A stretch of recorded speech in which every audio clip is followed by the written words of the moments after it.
Meet Hiraya and Makisig, ang dalawang Philippine Eagles na nasagip sa Tambobong at Bukidnon. Ito ang napiling ipangalan sa kanila matapos manalo sa isang botohan na binuksan sa Facebook page ng Philippine Eagle Foundation. Ang nanalo, nakakuha raw ng 2,900 at 1,400 reactions.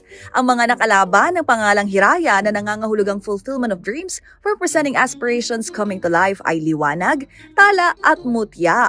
Habang bago naman nauwi sa Makisig o handsome o strong sa Ingles, kabilang din sa choices ang Tagumpay, Bayani at Haraya. Ang agilang si Makisig ay nagkaroon na ng permanenteng damage sa kanyang kanang pakpak. Si Makisig at ang kanyang kaparehang si Ariela ay nasa National Bird Breeding Sanctuary at sila ang magulang ni Cheek number 29.